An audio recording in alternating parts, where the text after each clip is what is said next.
आज Doubtnut app download करें। Doubtnut पर अपने सभी गणित, रसायन विज्ञान, भौतिक विज्ञान और जीव विज्ञान के डाउट्स का करो सफाया। बस प्रश्न की फोटो खींचो, एक ही प्रश्न को क्रॉप करो और तुरंत वीडियो सोल्यूशन पाओ। अभी डाउनलोड करें। हेलो स्टूडेंट्स, प्रश्न है उस विकल्प को चुनो जो मार्केंसिया की मादा सुकार के दिए गए चित्र में नामांकनों को सही पहचान करता है। तो हमें यहाँ पे नामांकन किया गया है ए, बी और सी। तो हमें यहाँ पे 4 विकल्प दिए गए हैं। ये विकल्प नंबर 1 है, ये 2, ये 3 और ये 4। तो हमें इनका मिलान करना है कि ए, बी और सी जो है इन चारों विकल्पों में किन में से सही मिलान हो रहा है। सबसे पहले हम देख लेते हैं कि मार्केंसिया क्या होता है। मार्केंसिया ब्रायोफाइट का पादप है। ब्रायोफाइट जो पादप समूह होता है उसका पादप होता है मार्केंसिया। मार्केंसिया की विशेषता क्या होती है? मार्केंसिया का जो पादप होता है उसकी पादप काय जो होती है, पादप काय, उसको हम बोलते हैं थैलस, थैलस या फिर सुकाय बोलते हैं इसको। और इसकी थैलस या सुकाय की विशेषताएं क्या क्या होती है? तो इनका पादप शरीर जो है इनमें सत्य, जड़, तना, पत्ती, फल, फूल या फिर पुष्प ये अनुपस्थित होते हैं। यानी कि जैसे हम एंजियोस्पर्म में देखते हैं कि सत्य, जड़, तना, पत्ती, पुष्प, फल ये सब पाए जाते हैं, लेकिन ब्रायोफाइट के पादपों में इस तरह की कोई संरचनाएं नहीं होती। तो ये इनकी मुख्य विशेषताएं हैं। अब हम यहाँ पे चित्र में देख लेते हैं। चित्र में जैसे ये पत्ती नुमा संरचना दी गई है, ये इसका पादप काय है। तो इस प्रकार से सी नंबर की जो संरचना हमें दी गई है वो होती है मूलाभ।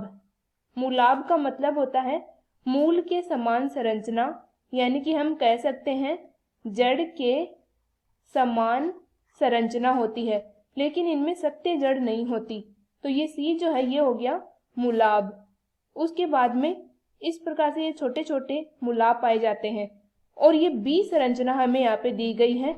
इस प्रकार से ये कपनुमा संरचनाएं इसके ऊपर उपस्थित है। इसको बी से इंगित किया गया है।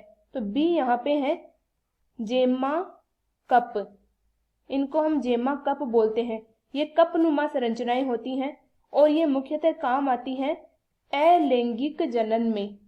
अलैंगिक जनन में, क्योंकि इनमें जनन की प्रक्रिया जो होती है उसमें बीजाणु नहीं बनते, अलैंगिक जनन पाया जाता है। और मार्केंसिया में अलैंगिक जनन होता है जेमा कप के द्वारा। उसके अलावा इनमें जो ये थैलस या फिर इनकी काय होती है उसके विखंडन के द्वारा भी अलैंगिक जनन होता है। अब ए नंबर की जो संरचना है वो इनमें होती है स्त्रीधानीधर। स्त्रीधानीधर होती है। 2 प्रकार की संरचनाएं होती हैं इनमें जनन के लिए, पुंधानीधर और स्त्रीधानीधर। अब ये संरचना स्त्रीधानीधर है और पुंधानीधर की संरचना इस प्रकार से पाई जाती है। देखने में ये दोनों एक जैसी सी लगती है, लेकिन इनमें संरचनाओं में थोड़ा सा अंतर होता है। ये पुंधानीधर की संरचना होती है, जबकि स्त्रीधानीधर की संरचना इस प्रकार से पाई जाती है। ये पत्ती नुमा जो संरचनाएं हैं ये केंद्र तक इस प्रकार से होती है, इस प्रकार से। तो हमें इस प्रकार की संरचना यहाँ पे चित्र में दी गई है दूसरे नंबर के प्रकार की। तो ये है स्त्रीधानीधर। अब हमें यहाँ पे विकल्पों के साथ मिलान कर लेते हैं। पहले में ए के लिए दिया गया पुंधानीधर, तो ये पहला विकल्प गलत है। दूसरे में ए के लिए पुंधानीधर, ये भी गलत है। तीसरे में दिया गया है ए के लिए स्त्रीधानीधर, तो तीसरे नंबर में ए सही है। बी है जेमा कप, ये भी सही है। सी है मूलाभ, तो इस प्रकार से तीसरे नंबर का विकल्प सही है।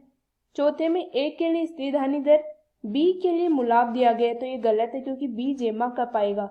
इस प्रकार से हमारा सही उत्तर आएगा यहाँ पे विकल्प नंबर 3। कक्षा 6 से 12वीं से लेकर नीट, IIT, JEE वो एडवांस के लेवल तक 1 करोड़ से ज्यादा छात्रों का भरोसा। आज ही डाउनलोड करें डाउटनेट ऐप या व्हाट्सएप करें अपने सारे डाउट्स 8400 400 400 पर।